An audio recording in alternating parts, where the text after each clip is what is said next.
오늘은 요셉의 믿음과 은혜 이런 제목으로 같이 말씀을 나누도록 하겠습니다. 한번 따라서 합니다. 요셉의 믿음과 은혜. 오늘 말씀을 또 준비하고 요셉에 대해서 묵상하면서 저도 여러분도 요셉과 같은 그런 믿음을 갖게 하여 주옵소서. 그리고 또 요셉이 받았던 그 후손이 누리는 복을 여러분과 또 여러분 후손들이 그런 가문이 되었으면 참 좋겠다, 그런 마음입니다. 그래서 오늘 말씀을 마음속에 새기고 은혜를 주시는, 복을 주시는 하나 전조 현상이 뭐냐, 말씀을 읽든 좋은 간증을 듣든 저런 일이 우리에게도 있으면 좋겠습니다 하는 사모함이에요. 그러니까 사모함이 없는 사람에게는 은혜가 그냥 지나치는 경우가 많이 있습니다. 그래서 여러분이 말씀을 듣고 사모함으로 받아들이고, 그리고 또 마음의 결단할 부분을 결단하는 그러한 은혜가 있기를 바랍니다. 오늘 말씀 16장과 또 이어지는 17장에는 이제 이스라엘 백성들이 약속의 땅을 정복해 나가는 과정 가운데에서 아직 땅을 기업으로 받지 못한 그러한 지파들에게 땅을 배분하는 과정 가운데 있습니다. 그래서 오늘 본문은 바로 요셉의 후손이라고 하는 에브라임과 므낫세 지파에게 땅을 배분하는 그러한 내용, 어느 지역을 배분한다, 이런 내용들을 담고 있습니다. 요셉은 잘 알고 있지만 누구의 아들일까요? 야곱의 아들이죠. 야곱의 11번째 아들이었지만 그는 참 성실했고 또 기근으로 아버지도 가족들도 형제도 다 죽을 수밖에 없었는데 미리 애굽에 가서 가족들을, 아버지를 초청함으로써 그 기근을 넘기도록 가족을 살 수 있도록 보호하는 그러한 예비된 그 역할들을 감당하게 됩니다. 또한 이제 그래서 이러한 여러 가지 연유로 이제 장자, 르벤이 있지만 장자의 그러한 명분처럼 두목, 이제 두 아들, 요셉 지파가 아니고 요셉의 아들 에브라임과 므낫세 지파로 두 몫을 받는 그런 은혜를 누리게 됩니다. 오늘 말씀을 통하여서 요셉의 그 믿음의 특징이 무엇인가, 그것을 생각해보고 나에게도 저런 믿음을 갖게 하여 주옵소서. 그리고 또 요셉 자손이 받은 그 복을 보면서 하나님 우리 가정에도 저런 은혜를 주옵소서 소원하는 그런 시간이 되기를 바랍니다. 첫 번째, 요셉의 믿음의 특징 중에 하나는 뭐냐? 비전을 붙잡는 믿음이에요. 한번 따라서 합니다. 비전을 붙잡는 믿음. 때때로 우리 여기 한번 말씀 한번 읽어보도록 하겠습니다. 창세기 37장 19절. 자막에 나올까요? 자, 같이 시작. 서로 이르되 꿈꾸는 자가 오는도다.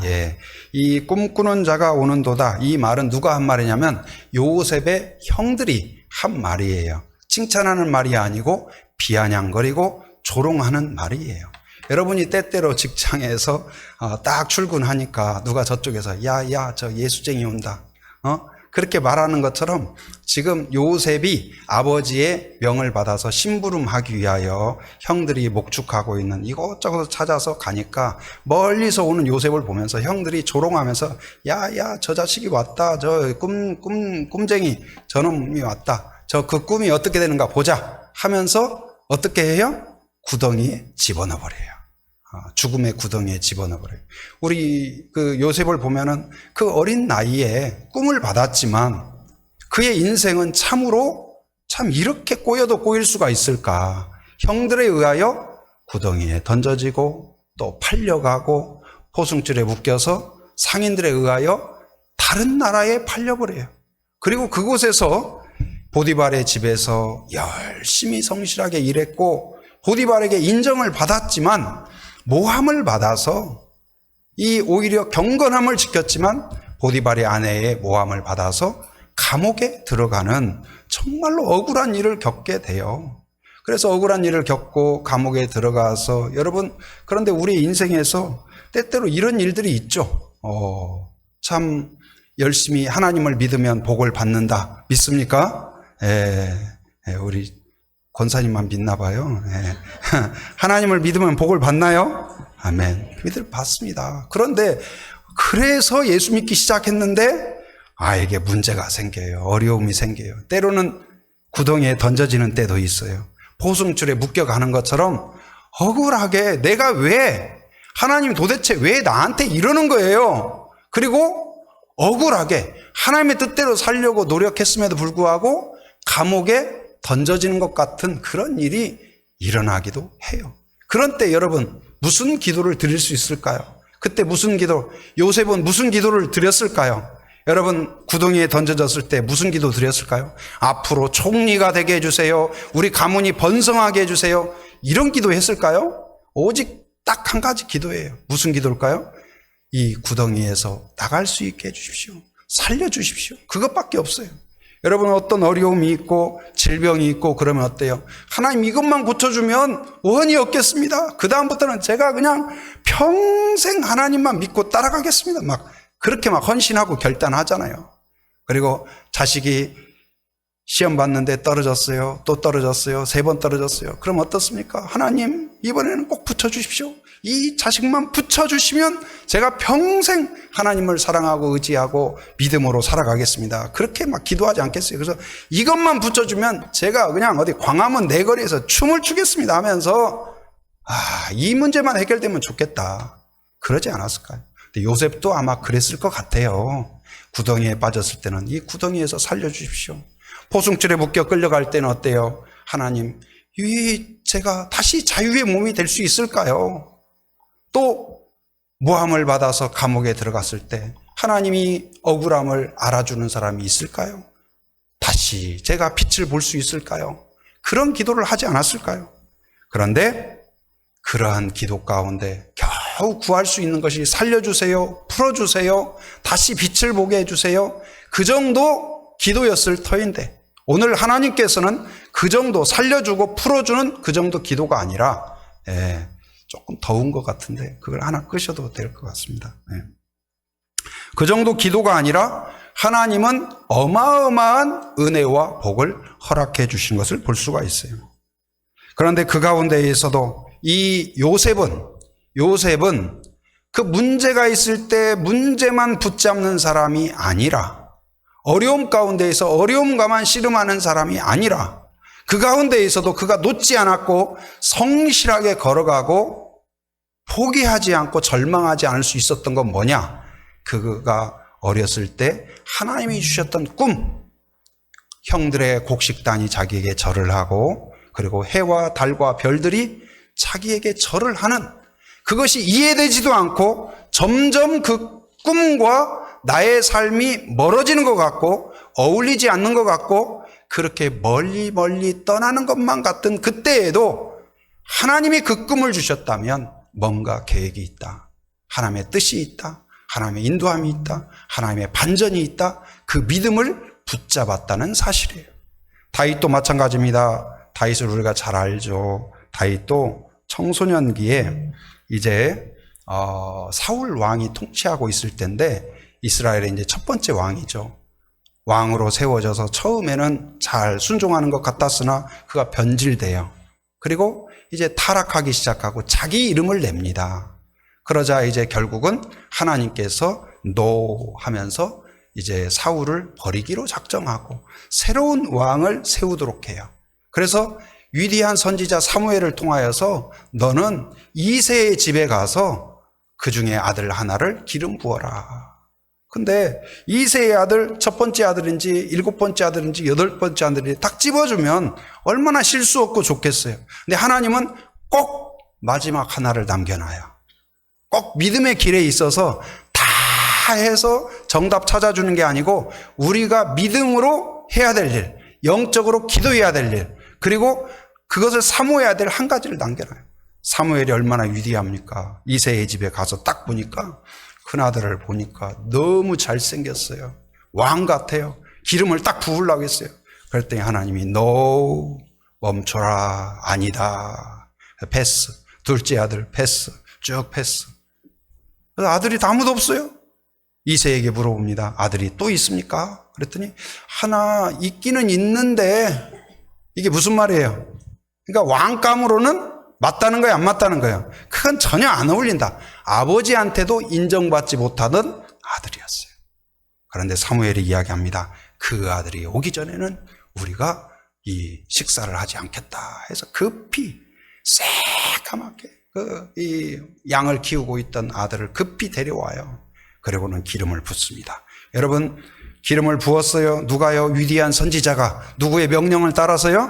하나님의 명령을 따라서 기름 부었습니다. 그러면 이제부터는 다윗의 삶은 탄탄대로요, 은혜의 길로, 축복의 길로 쫙 열려야 되지 않을까요? 그런데 그때부터 고난이 시작이 돼요. 사울로부터 핍박을 받기 시작합니다. 무려 10년 이상 쫓김을 당하고 억울하게 도망 다니며 생명의 위협을 받아요. 누군가가 여러분을 죽이려고 작정하고 달려들어봐요. 한 사람이 해도 밖에 나가기가 어렵잖아요. 근데 군대가 여러분 나가려고 하면 경찰들이 그냥 다 포위하고 있고 여러분 다 감시하고 있고 얼마나 무섭겠어요. 그런데 그 무섭고 두렵고 억울함 속에서도 다윗이 극단적인 선택을 하거나 포기하거나 절망하지 않을 수 있었던 것은 무엇이냐? 바로 하나님이 나를 택하셨다는 그 하나님의 은혜와 사명과 비전을 붙잡았기 때문이라는 사실이에요. 여러분과 저도 마찬가지입니다. 다윗 같지 않을 수도 있고 요셉처럼 그렇지 않을 수도 있어요. 그러나 믿음의 길이 꼭 우리가 예수 믿으면 복을 받는다. 그때부터 아무 문제도 없고 아무 구덩이도 없고 꼭 그러냐? 그렇지 않을 수 있어요. 내 실수든 마귀의 유혹이든 세상의 유혹이든 그런 구덩이에 빠질 때도 있고 포승줄에 끌려가는 것 같은 그러한 두려운 순간도 있고 그리고 억울하게 감옥에 들어간 것 같은 그런 때가 있어요. 여러분 때때로 어렵고 힘든 때 내 인생이 왜 이렇게 힘들까? 또 하나님 도대체 살아계신 거예요? 저를 사랑하시는 거예요? 그렇게 하나님 도대체 왜 저한테 이러시는 거예요? 그런 생각 들 때가 있을 겁니다. 그런데 그런 생각 들 때 가만히 눈 감고 있으면 누가 다가와서 등을 톡톡 때리는 것 같아요.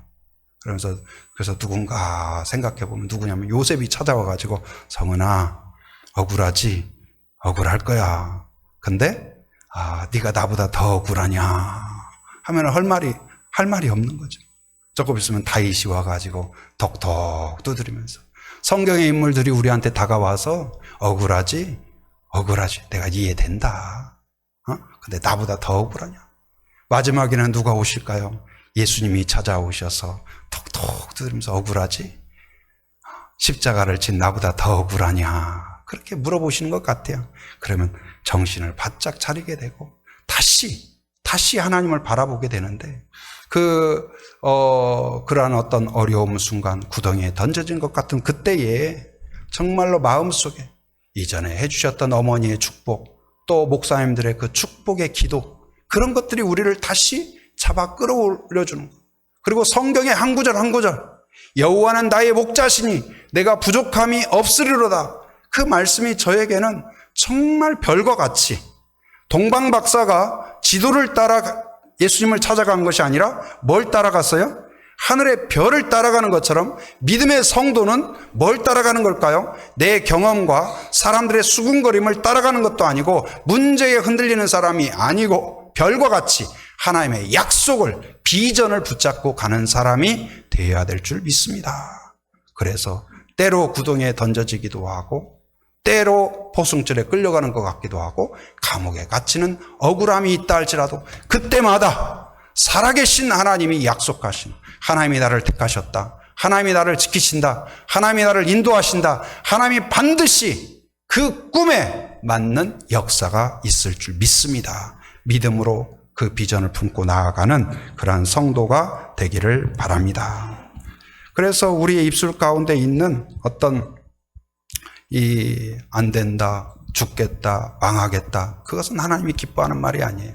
늘 여러분의 입술을 지키기 바랍니다. 어려움 가운데 던져졌다 할지라도 하나님은 살아계신다. 여호와는 나의 목자시니 내가 부족함이 없으리로다. 영접하는 자, 곧 그 이름을 있는 자에게는 하나님의 자녀가 되는 권세를 주셨다. 나는 하나님의 자녀다.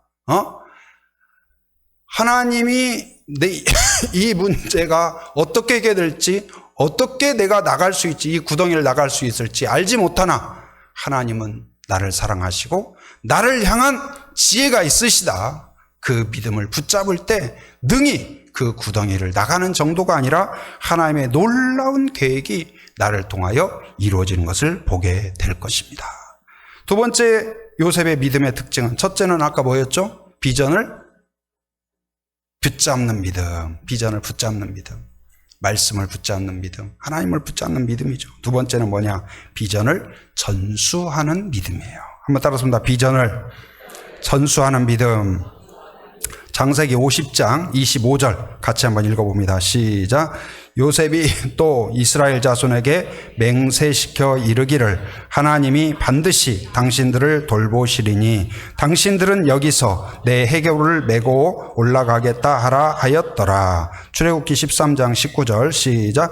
모세가 요셉의 유고를 가졌으니 이는 요셉이 이스라엘 자손으로 단단히 맹세하게 하여 이르기를 하나님이 반드시 너희를 찾아오시리니 너희는 이 유고를 여기서 가지고 나가라 하였음이더라. 아멘. 요셉은 구덩이에 던져지기도 하고 포승줄에 끌려서 팔려가기도 했고 억울하게 감옥에 들어가기도 했지만, 그러나 결국은 뭐가 되었어요?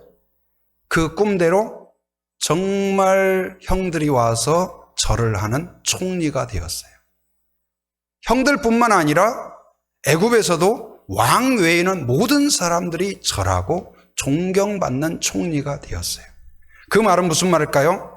애굽에서, 타국에서 가장 번영한 도시에서, 한마디로 우리나라 사람이 지금은 어쩔지 모르지만 과거에 그 아메리칸 드림이 있잖아요. 미국 가서. 근데 그 호롤 단신으로 미국 가가지고 미국에서 아주 대성을 한 거예요. 영향력 있는 사람이 되었어요. 그러면은 이 요셉이 애굽에서 어떨까요? 권력도 있습니다. 돈도 있습니다. 힘도 있습니다. 그러면 아마도 거기다 땅도 사고 터도 잡고 그리고 자손 대대로 잘 살 수 있는 여건이 되었으니 거기에 꿈을 두지 않았을까요? 그런데 요셉은 그렇지 않았어요. 그의 마음속에 아버지로부터 어렸을 때부터 들었던 아브라함의 이야기, 아브라함에게 약속하셨던 하나님의 약속, 바로 그 가나안 땅에 대한 약속, 여기로 다시 돌아가게 하리라는 그 약속을 마음에 품게 돼요. 그래서 그가 어떻게 합니까? 이제 마지막 숨을 거둘 때 이 유언을 하게 되는데 그 유언을 할 때 어떤 유언을 하냐? 아까 우리가 읽었던 창세기 50장 25절 말씀 유언을 하게 돼요. 바로 어떻게 장례를 해라, 어떻게 뭐 해라, 재산을 어떻게 분배해라. 우리의 유언은 보통 뭐예요? 여러분, 부모가 유언을 했다. 자녀들이 뭐에 가장 귀를 기울일까요? 뭐에 가장 관심이 있을까요? 뭘 어떻게 기도해주고 어떻게 축복해주는가, 거기에 관심이 있을까요? 아니면 얼마 남겼대? 누구한테 얼마 준대? 여러분, 우리의 관심사가 그거 아닐까요? 그런데 요셉이 지금 주는 그것은 그것과는 전혀 상관이 달랐어요. 여러분, 뭘 이야기하냐? 너희들이 반드시, 그때가 언제인지는 모르지만 하나님이 말씀하신 것을 이루실 거다. 그리고 우리가 지금 여기에 이 애굽 땅에서 놀라운 은혜를 받았고 내가 총리로 살았고 경제적인 부유를 누리고 있지만, 그러나 여기가 우리가 있어야 할 곳이 아니다. 결국은 하나님께서 다시 약속의 땅으로 우리를 이끌어 가실 것이다. 그것을 기억하고 그것을 사모하고 그것을 준비하라. 그래서 그것을 위하여서 너희들이 반드시 갈 텐데 그때 내 유고를 가지고 가라. 여러분, 그 유언이 참 독특하지 않아요? 독특해요. 그래서 이 유언을 하고 무려 몇 년이 지나서 400년 내지 430년이 지나서야 약속의 땅으로 가게 되는 거예요. 이스라엘 민족이 애굽에서 처음에는 요셉이 살아있을 때는 대접받았어요. 인정받았어요. 축복받았어요. 어디든지 가면 요셉의 가족이다 하면 특별 대우예요. 그런데 요셉이 죽고 시간이 흘러가니까 다 무시받는 민족이 되었어요. 천덕꾸러기가 됐어요. 멸시의 대상이 됐어요. 비난의 대상, 종들이 되었고 노예가 되어버렸습니다. 그런데 그들이 그 어렵고 힘든 가운데에서 요셉의 무덤을 보게 되면 다시 하나님을 보게 해요. 아, 그렇구나. 여기가 우리의 영원한 처소가 아니구나. 여기가 우리의 인생의 마침표가 아니구나. 우리의 민족의 끝이 여기가 아니구나. 하나님의 계획의 끝이 여기가 아니구나. 다시 우리를 이끌어서 약속의 땅으로 가게 하리라. 그것을 요셉의 무덤을 보면서 자기 자녀들에게 다시 이야기해요. 하나님께서 아브라함을 택하셨고 아브라함에게 그런 약속을 주셨고 우리가 여차여차해서 여기에 들어왔고 여기에 있지만 하나님은 반드시 우리 민족을 이끌어 가실 것이다 하면서 비전을 전수하고 축복을 전수했어요. 요셉은 죽었지만 요셉의 유언은 살아서 자기의 민족과 후손들에게 끊임없이 믿음을 권면하고 축복을 권면하고 나아갈 길을 격려하고 도닥이는 역할을 했다는 사실이에요. 여러분, 나 혼자 예수 믿고 나 혼자 구원받고 나 혼자 천국 가고 그것도 귀한 일이죠. 그러나 여러분과 제가 우리 교회는 어떤 곳일까요? 요셉처럼 바로 내가 믿고 확신할 뿐만 아니라 자녀에게 후손에게 다른 사람들에게 하나님을 보이게 하고 하나님의 음성이 들리게 하고 하나님을 느끼게 하는 하나님의 그러한 거룩한 스크린이 되어야 될 줄 믿습니다. 그래서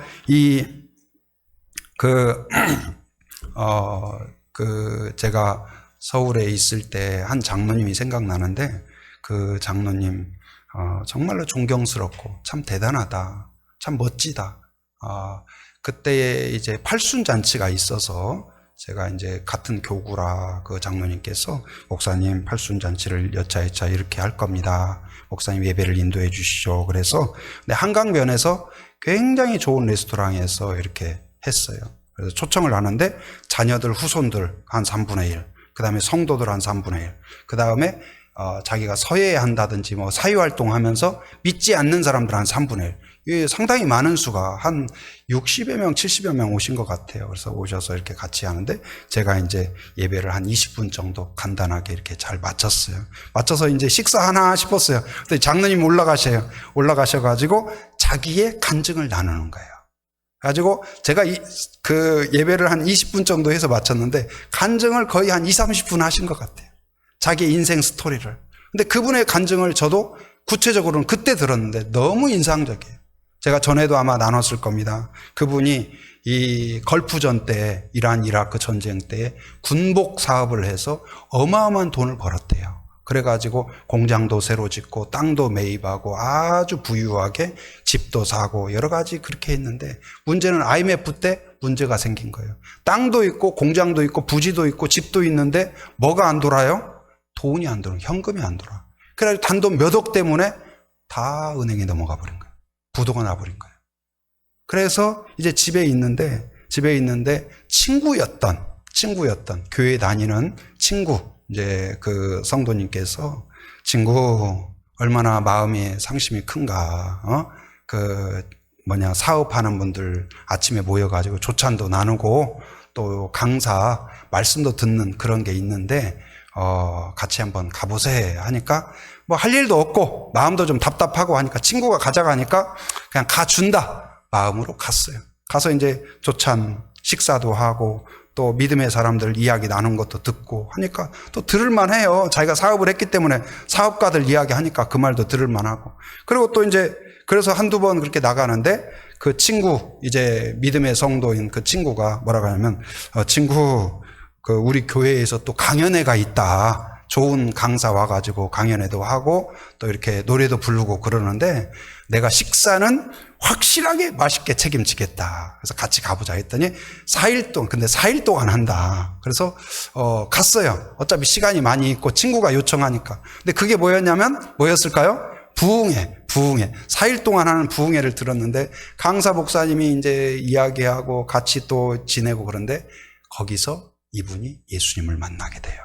예수님을 만나고 그때부터 늦게 신앙생활을 시작했지만 신앙에 불이 붙어요. 그리고 나중에 그분이 고백을 하는데 그 간증할 때 뭐라고 이야기하냐.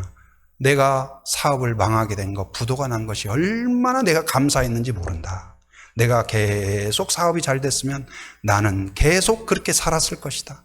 하나님도 모르고 영적인 관심도 없이 그게 최고인 걸로 생각하고 자녀들에게 돈은 많이 남겨줬겠지만 기도와 축복은 없었을 것이다. 내가 부도난 것이 얼마나 감사한지. 그래서 이분이 늦게 신앙생활했지만 여러분 그 큰 교회는요 안수집사 되고 권사 되고 장로 되기가 쉽지 않습니다. 더더욱 늦게 신앙생활한 분이 되기가 어려워요. 근데 결국은 그분이 거기에서 그래도 열심히 하셔서 장로까지 되셨고 부인도 권사까지 되셨고 그렇게 해서 은퇴를 하셨는데 그분이 그래서 이 간증을 나누면서 내가 자녀들을 향하여 너희들에게 남겨줄 것은 그 이전에 가졌던 토지도 대지도 그리고 집도 아니다. 나를 구원하신 하나님과 그 믿음을 너에게 전수한다. 그리고 그 믿음을 갖고 살아라. 그것이 가장 귀하다.